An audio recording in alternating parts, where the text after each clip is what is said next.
I thought we'd start to look at some of the remedies commonly used to help in acute prescribing so that you can gain confidence in learning to use them yourself and you can appreciate just how much they can help you.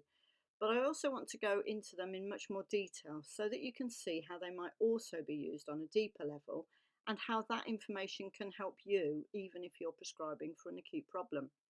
Now, if you haven't seen my last video, it might be worth watching that first because that gives you some basic knowledge to base this prescribing on. So to recap, there are commonly two types of homeopathy. There are other ways we can use homeopathic medicines, but we're not going to discuss them here. First, acute, which is what we're looking at in this video. And this is where we look at a particular problem or symptom, which is a short-term one, but we still try to individualise it as much as possible. Sometimes this is called therapeutic describing. So we're looking at something like a cold or an injury, chickenpox, cystitis, a burn, etc. And then there's constitutional prescribing. Here we're looking to match a remedy to the individual.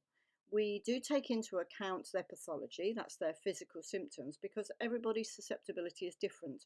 Although we are considering them as an individual and expecting the remedy to heal holistically, we need to know that the remedy also has the ability to heal their physical symptoms. A good constitutional remedy does often start with improving energy levels and sleep patterns and then move on to heal physical symptoms. But we're all individuals and that can change. So although we're looking at acute remedies, we still need to individualise the problem as much as possible. For example, if you have cystitis, which burns, that would need a completely different remedy to somebody who had cystitis, which didn't burn, and so on. So let's look at Arnica first. It's probably the most well-known and widely used remedy in the world, so we're going to look at its physical symptoms and see how that fits in with the emotional picture commonly found in the remedy. So to sum Arnica up in just a couple of words, we'd say shock and injury. It's widely used throughout the world internally. By that I mean taking the remedy, as well as used in creams on knocks and bruises. Now, I believe Arnica would help you after any accident or physical trauma.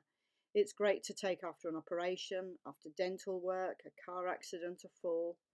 And the better it suits you individually, the more good it will do. But I'm pretty sure it will always help somewhat in those situations. Sometimes I've seen people need Arnica years after an injury because they've remained in that Arnica don't touch me state and they're shocked. And it's helped them even after many years. I've also had patients who have taken it after an accident and it's healed other things in that moment. I'm guessing that's because it really suited them.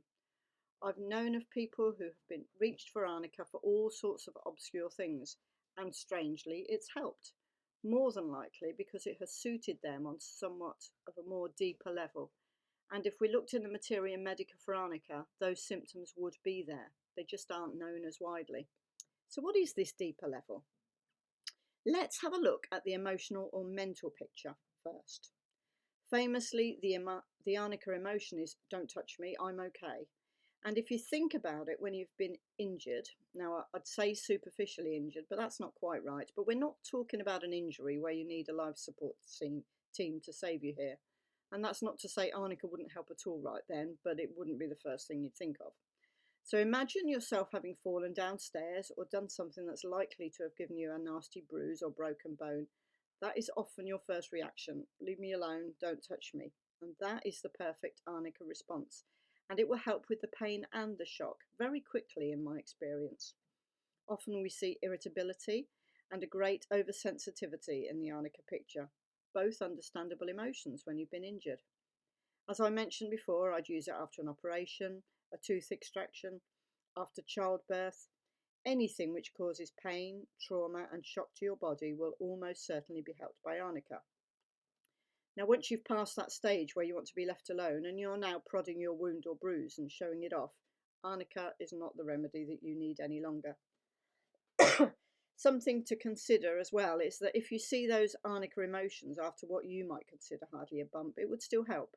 We all experience pain differently, and even though the body may not have suffered much of a trauma, a person may go into an Arnica state and benefit from a dose of the remedy. It's a remedy most mothers of youngsters should keep in their handbag, But the big problem with that, of course, is that you need to keep your remedies away from your mobile phones. Now, in my repertory, that's a book, or nowadays a computer program of symptoms, there are over 11,000 symptoms in Arnica. So there's a lot more to this remedy than bumps and bruises. One symptom, as an example, is that it has eructations, which we commonly call burps, tasting of bad eggs. I had an awful cold once, and very unusually, I think it's the only time for me I had that symptom.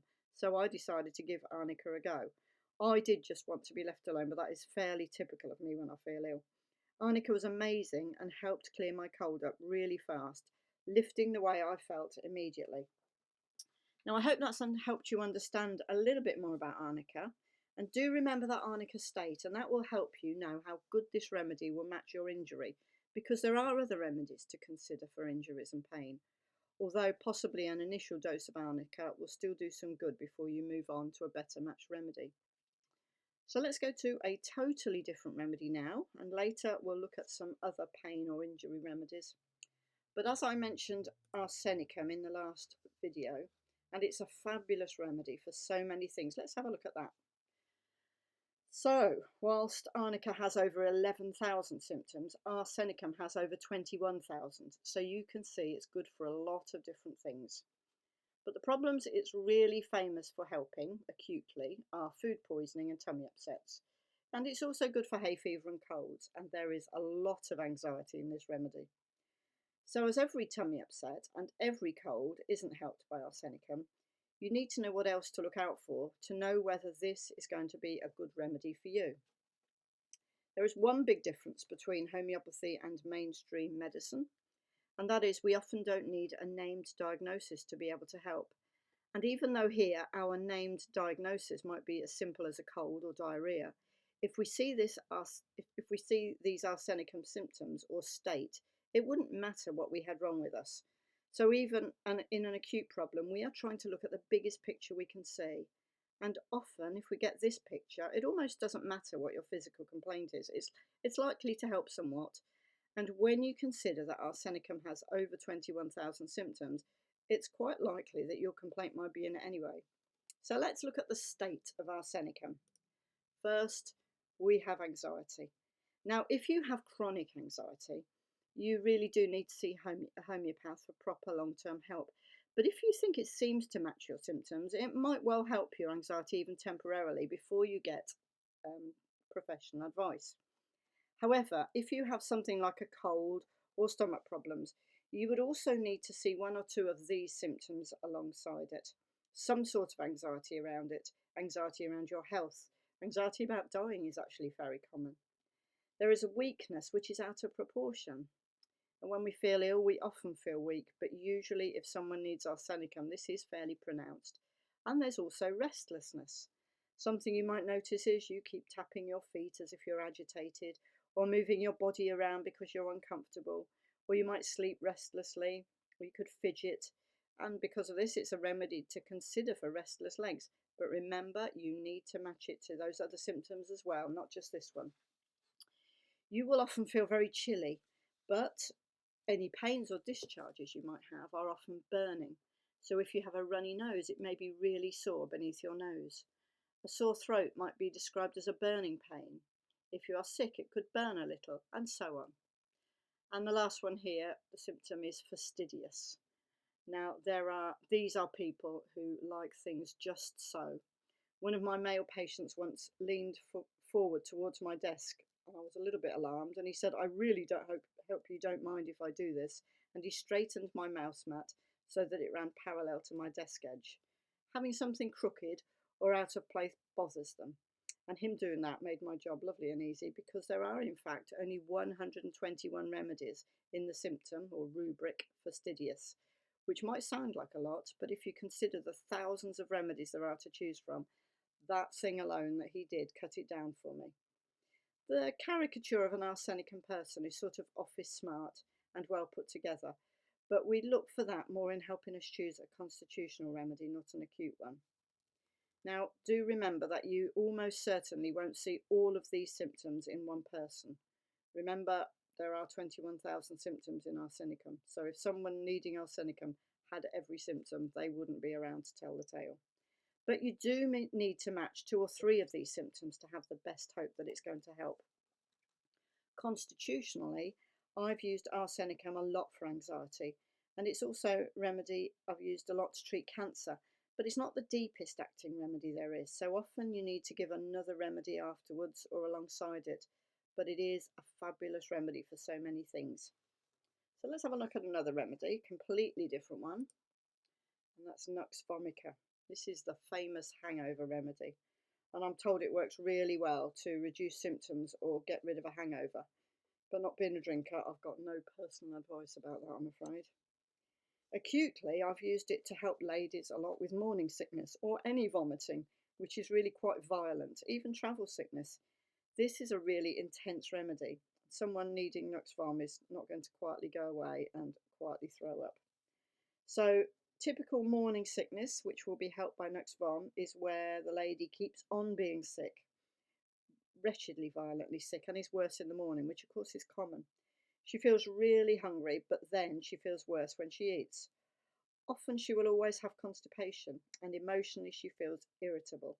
Now it's really helpful if you can get 2 symptoms which go together, such as this vomiting together with constipation or maybe hemorrhoids. A typical Nux-vom attitude is, I just need to get this sorted out so I can get on with my life. Talking about constipation and hemorrhoids, it's especially good for those during pregnancy as well as when you're not pregnant. Again, you're looking for that same attitude. Typically, the Nux-vom person is ambitious, go, go, go, always pushing themselves and trying their best. They are pretty intolerant of people being a bit useless, and they often keep going until they get ill. Now, talking about hemorrhoids, their hemorrhoids are usually internal and very painful. They rarely bleed, but they can be quite itchy. There's a lot of straining, and sometimes it alternates with diarrhea. And in a Nux-vom person, there might be a history of drug use, maybe recreational drugs or prescription drugs or laxatives, because these people just keep going, so they'll use what's available to help them do that. And they might also suffer from other gastric disorders like heartburn. I've also used this remedy quite a bit for menopause help, and as there are over 22,000 rubrics in this remedy, you can imagine it's good for a lot more than these few things I've got up here. But in any complaint, you will usually see at least part of the emotional state I've just talked about.